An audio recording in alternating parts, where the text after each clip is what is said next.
Hey hello friends, I welcome to my YouTube channel study for success. तो कैसे हैं आप सभी। देखिएगा, इससे पहले की जो वीडियो हमने बनाई थी उसमें हमने सौंदर्य शास्त्र के 30 क्वेश्चंस किए थे सॉल्व, और इस वीडियो में हम 31 से 60 तक सॉल्व करेंगे। ठीक है, तो अगर आप चैनल पर नए हैं तो प्लीज़ चैनल को सब्सक्राइब कीजिए एंड बेल आइकन को प्रेस कीजिए ताकि आने वाली वीडियो की नोटिफिकेशन आपको मिलते रहे। ठीक है, और प्लीज़ अगर आपको ये वीडियो अच्छी लगे तो प्लीज़ प्लीज़ प्लीज़ इसको लाइक करें, शेयर करें और कमेंट बॉक्स में मुझे ज़रूर बताएं।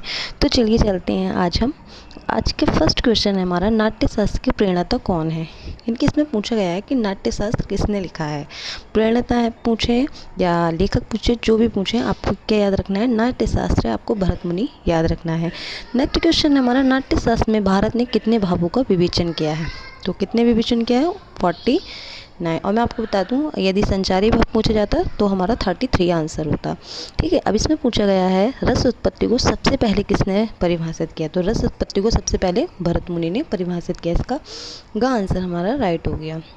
देखिए, अगर आपने वो वीडियो नहीं देखी है तो मैं इस वीडियो के डिस्क्रिप्शन बॉक्स में उसका लिंक दे दूँगी, आप वहाँ से जा कर के देख लीजिएगा। ठीक है, तो चलिए चलते हैं। इस क्वेश्चन में है रस तत्व का आधारभूत विषय क्या है।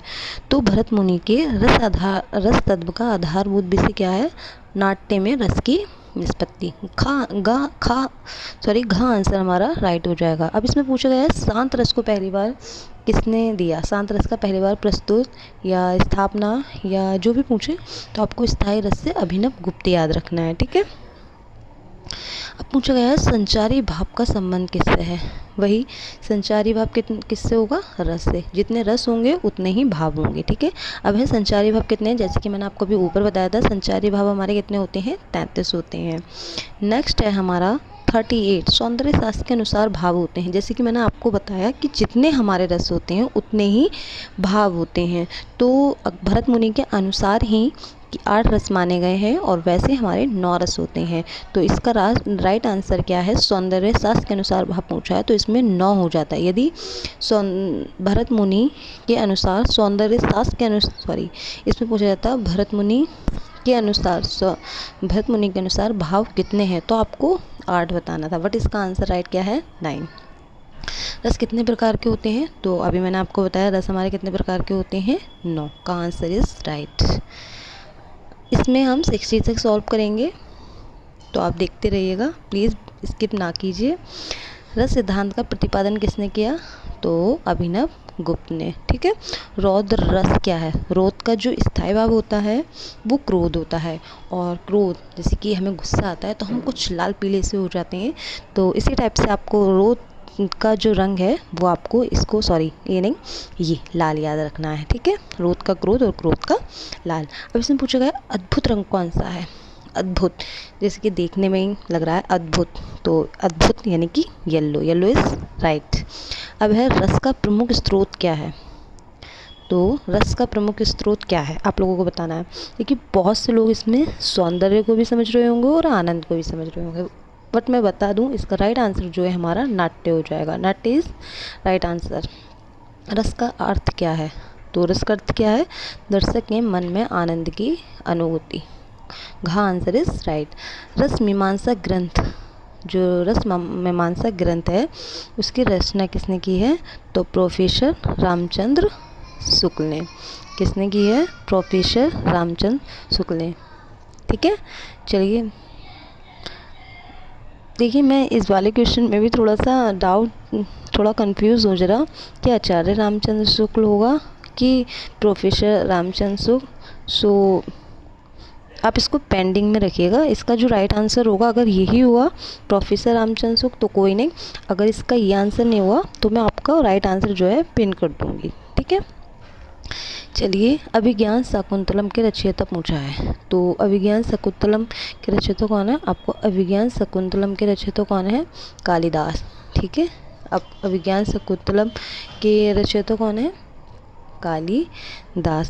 जैसे कि मैंने आपको बताया था कि कामसूत्र के रचयिता कौन है, वात्स्यायन। काव्यशास्त्र के अरस्तु। एस्थेटिक्स के बामगार्टन और रिपब्लिक के प्लेटो। जैसे अब मैं इनको बता भी दूं कि बामगार्टन जो हैं वो हमारे जर्मन के हैं, और जो क्या नाम है, चलिए मैं आगे बताऊंगी। और अब इसमें पूछा है कि कामसूत्र के रचयिता कौन है। अभी मैंने आपको बताया कामसूत्र के रचयिता कौन है, वात्स्यायन। ठीक है, चलिए अब नेक्स्ट देखते हैं 49 से।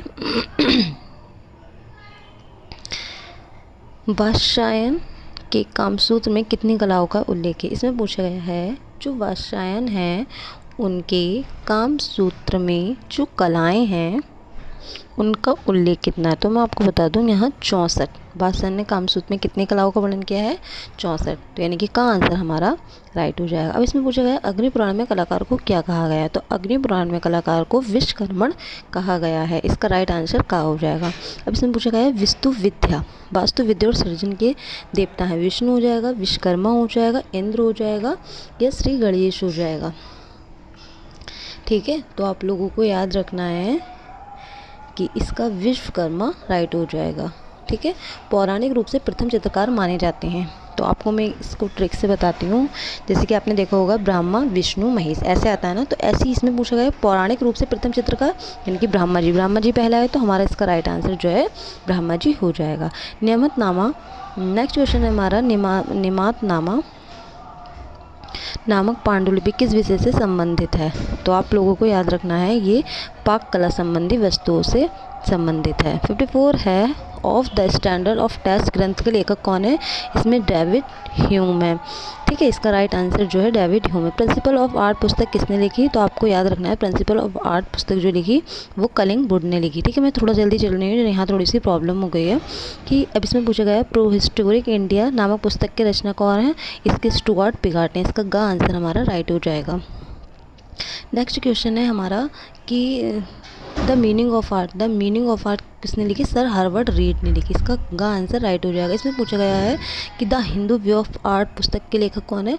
तो इसका मुल्कराज आनंद हो जाएगा। ठीक है, द फ्लेम मोज़ैक जो इस पुस्तक के लेखक कौन है, नेवली लू का आंसर हमारा राइट हो जाएगा। इसमें पूछा गया है 16 का और ये लास्ट क्वेश्चन है वीडियो का, आधुनिक कला समीक्षावाद नामक पुस्तक के लेखन कौन है। तो आपको याद रखना है इसका रामचंद्र शुक्ल हो जाएगा। चलिए आपको ये वीडियो कैसी लगी मुझे कमेंट बॉक्स में ज़रूर बताइएगा। यहाँ ज़रा थोड़ी सी प्रॉब्लम हो गई है। तो मिलते हैं नेक्स्ट वीडियो में, तब तक के लिए जय हिंद।